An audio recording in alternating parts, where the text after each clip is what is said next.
Step 1 is the point in the backswing where the club head is moved about 3 feet away from the ball. What starts the club back? Interestingly, it should be a mini move forward. If that's a little bit confusing, let me demonstrate. Just prior to taking the golf club away, I've noticed that many great players will do one of several things. They'll either push their right knee a little forward, actually lift the right heel, or make a slight body press with the lower body forward. This little micro move forward allows them to rebound back in the backswing very naturally. It promotes balance, athleticism, and rhythm in your takeaway. I've found that this little idea here of the little press is the perfect way to start step 1. I suggest you lift your right heel slightly and return that heel to the ground as a trigger, or use a slight lower body press toward the target. I don't think you should trigger the first move with hand action. We call that a hand press. I still see many people actually push their hands forward to initiate the backswing. Now there are a few problems with that. Number 1, it creates a tremendous angle between the club and center. Number 2, it tends to shut the club face as you push the hands forward. And finally, you tend to take the club too deep to the inside right off the ball. All negative moves. So remember, the first move in the backswing is actually slightly forward. Then comes the first move back. This should be a one-piece action. In other words, everything together. Shoulders, arms, hands, hips, and shift. Weight distribution in the feet can be sensed early. You're off your left foot and onto your right. Sensation in the feet should be strongly felt, while the movement of the club should be unforced and have an involuntary quality to it. As the club first moves back, your head may move laterally a bit on any full swing. Although the head naturally moves, both eyes must remain on the ball. The head's slight lateral motion accommodates a rotation of your upper spine and weight shift onto your right leg. Many great ball strikers have early lateral head motion. It is very rare that you'll find a superior player without a lateral shift. It is virtually impossible to swing around the spine with no movement and keep any athleticism. So early on, the axis of the swing is shifted from being centered at address to the inside of your right leg. The right leg becomes the backswing pivot point. By that I mean we shift slightly over to the right and to the inside part of the right leg.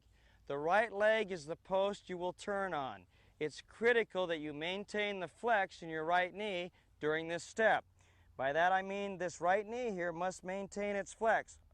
Not straightening up, but staying nice and flexed as you go through the early steps of the swing.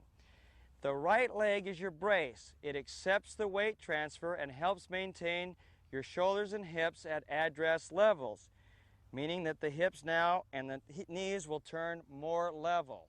Think of your takeaway as a move to the side far more than a rotation around the center of your body. Golfers who think turn as they go to step 1 are highly prone to employing a reverse pivot. That is, loading weight onto the left foot instead of the right foot. The club shaft, meanwhile, stays between the arms. There is no conscious effort to guide the club. The club face stays square to the arc of the swing with no conscious rotation. There is a sensation that the club is swinging away freely, with no rigidity of the hands and the arms. At the same time, control is maintained. You can feel exactly where the club face is located and how it is positioned. In a natural swing action, which follows an arc, the club head rises up gradually along that arc. If the big muscles of the body are used for the takeaway, there will be no quick or jerky motions. Rather, the pace is slow and smooth, setting the stage for good tempo with every shot. Many times, the only swing thought a top player will have is smooth takeaway. If you have correctly established the right leg as the backswing support post, you can pivot with a connected, one-piece action. You'll be off to a smooth start, and it's a takeaway you can practice and perfect. It's also a takeaway you can repeat under pressure and is a major key to consistency. Here are some basic guidelines that you should remember in order to repeat this step consistently every time you take the club back. Ignition. Use some slight motion to ignite your takeaway. Whichever trigger mechanism you choose, practice it and stick with it. Start your swing with momentum. One piece. Take the club head away from the ball smoothly in a one-piece motion, making sure that your body stays level and is free of any tension. Shaft position. When the club head is approximately 3 feet from the ball, check to see if the club shaft is still between your arms. Weight distribution. Weight is shifted onto the inside of your right leg, and you have maintained the flex in your right knee. I can't stress this enough. Do not think about these things during the swing. Focus on them during your practice time, and then only if this part of your swing is a problem. With such a small initial move, you wouldn't think that much could go wrong, but that is precisely why this first step is so important. There is plenty that can and does go wrong. Dipping or raising your head and body in the backswing is a killer because every action causes a reaction. And by that I mean, if you dip forward, dip down in your backswing, your weight will go toward your toes, you'll be off balance, and on the follow-through, as you come back to the ball, you're going to have to lift up, which requires a tremendous amount of coordination and timing. Generally, is going to really kill you. If you lift up or pull up in your backswing, this will cause your weight to go too much toward your heels, and you'll tend to lunge at the ball on the downswing. So both of these moves are death moves.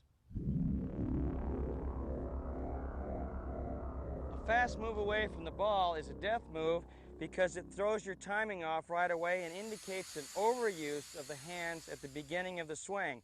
The problem with this is you lose your tempo at the beginning of the swing, plus the club runs away from your body. You're not in sync.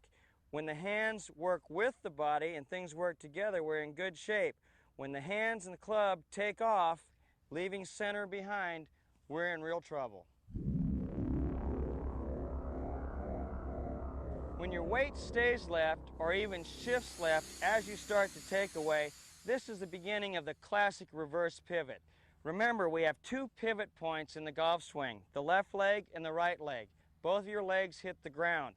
People who reverse pivot often think of their head as a pivot point or try to turn around their spine or try not to move in their backswing.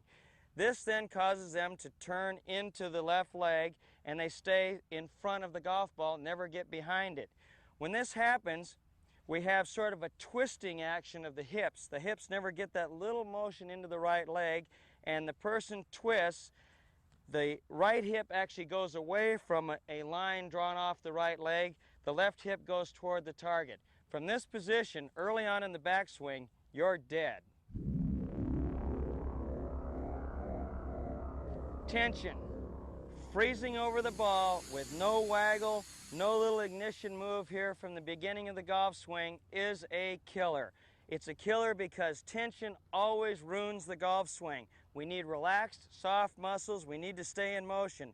Remember, the great player stares at the target and glances at the ball, while the high handicap player always tends to stare at the ball, glance at the target, and then have too much tension early in the takeaway.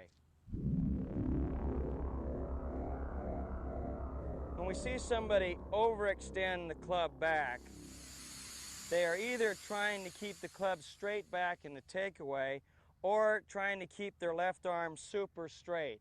And this is a pretty common problem.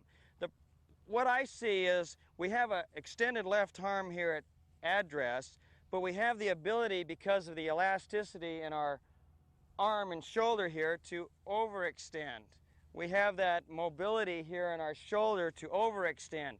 So if you disconnect right off the beginning of the takeaway, you can actually take the club to the outside. Whereas if you stay connected here with your left arm, you will never take the club to the outside.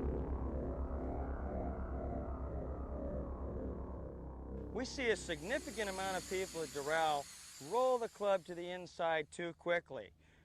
in this fashion. Now, a number of things happen right here. One, the left arm leaves the body. Two, the right elbow attaches to your side. Three, the club face gets rolled wide open. And fourth, the club gets way too far inside and also too low. So from this position, ladies and gentlemen, you're history. The game's over, you're toast. Now, with all of that information in mind, I'd like to give you a drill you can practice at home so you can master the first move in the backswing. To do this drill, stand in front of a mirror and you can use the base of the wall as your target line. If not, put two clubs down on the ground. Now, grip down on the club about 12 inches so the butt end of the grip will point right to your stomach and actually touch your belt buckle area. From here, the club will be about 1 foot off the ground and pointed at the base of the wall or my target line. Practice the backswing. When you do this properly, the club will stay in center, will stay against your belt buckle, and you'll feel a little weight shift across your feet. You'll start to feel the weight go to the inside part of your right leg. And that's the correct move. And when done right, it's very simple. You'll also notice that the club automatically goes slightly to the inside with no effort on your part. Now here's what can go wrong. The club coming right out of center, an immediate disconnection. It'll be very obvious. Or your weight staying in your left leg, or twisting. Those are the moves that we must avoid. Remember, this simple move, if done correctly, will promote consistency and something that you can repeat every time under pressure.